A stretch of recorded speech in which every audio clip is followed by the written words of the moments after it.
Bonjour, deuxième vidéo consacrée aux réductions dans le calcul littéral au niveau des automatismes de classe de seconde. Nous avons vu dans une première série de questions qui a été corrigée dans une autre vidéo les principes de base de la réduction que nous allons remettre en œuvre sur une deuxième série aujourd'hui. Je vous propose de mettre en pause et on se retrouve une fois que vous aurez essayé par vous-même. Ici, première question. Nous avons donc une addition-soustraction. Donc nous avons des sommes, des différences.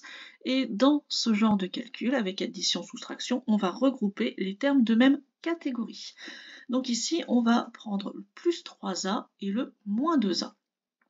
Alors faites attention, par rapport à la première série où je n'avais mis que des additions, là dans les soustractions, il faut bien penser aussi à prendre le signe qui est devant notre terme, le signe devant le paquet.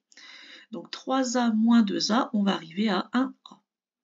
Donc on pourrait dire simplement a. Pour les constantes, les nombres sans le petit a, c'est 5 moins 1, donc on va arriver à plus 4. Au final, je vais donc avoir a plus 4, que je peux aussi écrire 4 plus 1. Bon, j'avoue que j'ai quand même une préférence pour écrire a plus 4 pour ordonner, c'est-à-dire mettre toujours selon les puissances décroissantes. Ça nous aidera dans le reste de nos calculs. Pour la deuxième question, ici on avait les catégories tout d'abord en B carré, les catégories en B et les catégories sans lettres. En B carré, nous en avons 4 moins 1, n'oubliez pas que B carré c'est comme 1B carré, donc 4 moins 1, on est à 3B carré. Donc on a pour l'instant la possibilité de travailler sur les deux réponses du milieu. Ensuite, dans les termes en B, nous avons plus 5B et plus 4B, donc 9B. C'est donc celle-ci. On vérifie quand même sur le terme constant. Moins 1 plus 2, on arrive à plus 1. Alors, il est peut-être intéressant que j'explique ici l'erreur du plus B. Pourquoi, avec un 5 et un 4, on aurait envie juste de mettre 1B. C'est pour ceux qui auraient tendance à prendre le signe qui est derrière, c'est-à-dire dire 5B moins, et je vais chercher 4B.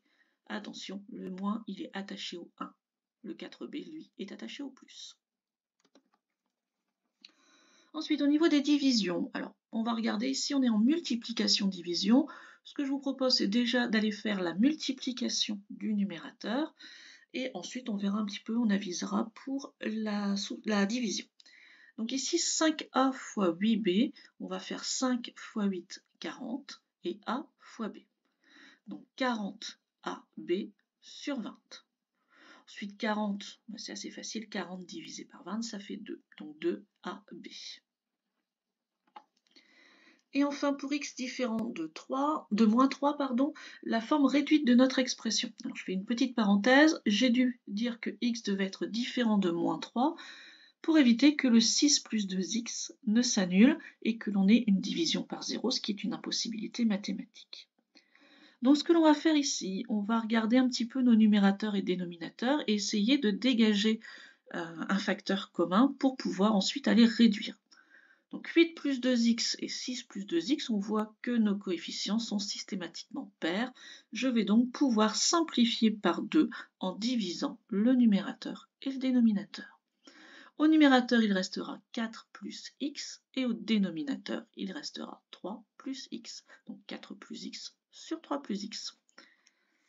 Voilà, j'espère que ces deux vidéos auront pu vous aider sur la réduction. C'est vraiment la base du calcul littéral. Si on se trompe en fait sur ce genre de choses, on va se tromper dans tout ce qui est développement, factorisation, etc. Donc travaillez-le bien. Au revoir.